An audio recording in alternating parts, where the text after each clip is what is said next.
សួស្តីបងប្អូនថ្ងៃនេះដូរfaucet ហ្នឹងចាស់ហ្នឹងវាមានរុនត1អញ្ចឹងទៅអាស៊ីងខ្ញុំមានរុន3អញ្ចឹងខ្ញុំដូរដាក់អាស៊ីងរុនfaucet រុន3វិញចេញខាង2ហ្នឹងខ្ញុំបិទស្កុតវាអញ្ចឹងខ្ញុំដកអាចាស់ហ្នឹងចេញដាក់ថ្មីចូល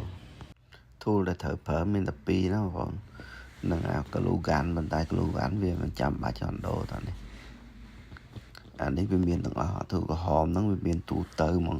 មកគ្រឿង faucet ហ្នឹងវាមានដូរបានទាំងអស់ហើយទៅយកទឹកត្រជាក់នឹងទៅយកទឹកក្តៅហ្នឹងគឺមានខុសគ្នានេះខ្ញុំប្រើនេះដោះដើម្បីfaucet នៅលើនឹងចេញព្រោះកន្លែងហ្នឹងត្រូវការមូលសោអញ្ចឹងខ្ញុំត្រូវការប្រើបាឡេតហ្នឹងក៏ប្រើធំពេកព្រោះកន្លែងនេះជាទៀតប្រើតាទូចបានហើយដល់នេះចេញហើយហ្នឹងផ្ដាច់ទៅយោវាទៅយោហ្នឹងផ្ដាច់វាពីខាងក្រោមណាហើយខ្ញុំបិទទឹកសិនហើយធូរដូចខ្ញុំនិយាយមកកណាត់លើដុំទូចហ្នឹងអាហ្នឹងគឺផ្ដាច់ទៅយោក្រោមផងទៅយោលើផងហ្នឹងវានិយាយទៅវាមានសឹងតែគ្រប់ទាំងអស់ហ្មងសម្រាប់ដោះគ្រឿង plumbing ហ្នឹង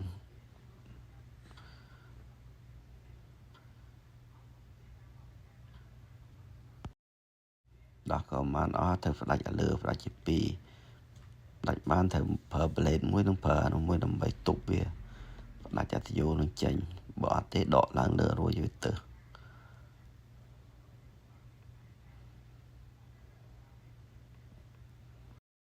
ទឹកតែហូរហ្នឹងនៅក្នុងទយោណាទយោកាច់ហ្នឹងហើយនេះខ្ញុំផ្ដាច់វាចេញហើយចឹងខ្ញុំចាប់ដកវានៅខាងលើវិញព្រោះខាងលើយកចេញមកវាទៅអារុននឹងតិចតួចយើងពុតតាទយោហ្នឹងទៅយកចេញបានដែរ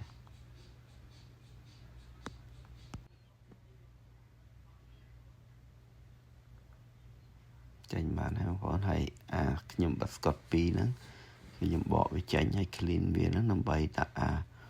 រុន3ម្ដងព្រោះរុន3ណាកដាលអត់មានទេ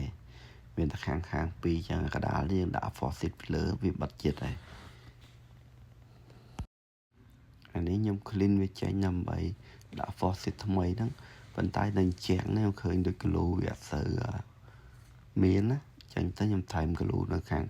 ហើយព្រោះពេលណាយើងដាក់ faucet ទៅបិទglue ហ្នឹងទៅវាអត់សូវកើតទេទៅអាហ្នឹងពេលអញ្ចឹងខ្ញុំប្រើបិទ glue ហ្នឹងហើយមកដាក់ faucet វិញអញ្ចឹងយើងបិទឃើញស្អាតនៅខាងក្រោយនេះកាយខ្ញុំបិទហើយចឹងខ្ញុំចាប់ដើមដាក់faucet ហ្នឹងជាប់2ហ្នឹងវាមួលពីខាងក្រោមវិញបងមួលពីខាងក្រោមហ្នឹងដូច tool ពណ៌ក្រហមខ្ញុំហ្នឹងគឺសម្រាប់រឹតហ្នឹងហើយចាំមើលខ្ញុំរឹតដាក់វាអស់ហើយខ្ញុំយក tool នឹងរឹតព្រោះtool វាតម្រូវសម្រាប់ plumbing ហ្នឹងអញ្ចឹងយើងរុញខាងណាដែលវាត្រូវប្រឡោះហ្នឹងទៅវាស្រួលឃើញបងប្អូនប្រើ blade ប្រើអីហ្នឹងវាពិបាកហើយយើងចាប់ដើមដាក់ទយោទឹកជែកទឹកក្តៅហ្នឹងខាងស្ដាំទឹកជែកឆ្វេងទឹកក្តៅហើយក្បាលរឹតកប៉ុកបន្តិចហ្នឹងវាតម្រូវពួករឹតអស់ហ្នឹងហើយចឹងខ្ញុំដាក់វាហើយខ្សែហ្នឹងបើសិនខ្សែហ្នឹងវែងយើងវិញកោងដូចខ្ញុំហ្នឹងទៅធ្វើវាវិញដើម្បីខ្លីបន្តិចកុំឲ្យវាវែងទៅតេតាទៅយើងដាក់អីទៅក្រោមហ្នឹងវាទៅដល់ពេលវិញអញ្ចឹងវារត់ទៅជាងវាអត់ទៅកន្លែងយើងហើយក្បាលកប៉ុកហ្នឹងត្រឹមតែក្រោមហ្នឹងទៀតពេលណាហើយយើងបើកទឹកថេះជាពិសេសបើកទឹកឲ្យមើលតាមទយោដែលយើងរឹតហ្នឹងជួនកាលវាអាចលិចតែជាពិសេសខាងក្រោមហ្នឹងបើសិនជាលិចយើងមើលអត់ឃើញទេអត់ឃើញវាហូរទឹកស្រក់បន្តិចយូរទៅខូចអាស៊ីងយើងនឹងមកយើងដឹងអញ្ចឹងយើងពិនិត្យមើលហើយពេលណាយើងដោះទយោដោះអីចេញបើកទឹកទៅវាបាញ់ជាតិដីជាតិអីជាតិច្រេះអីនៅក្នុងហ្នឹងមកព្រោះទយោយើងដោះម្ដងអញ្ចឹងឲ្យតែដោះហ្នឹងមានជាតិច្រេះហ្នឹងមកហើយ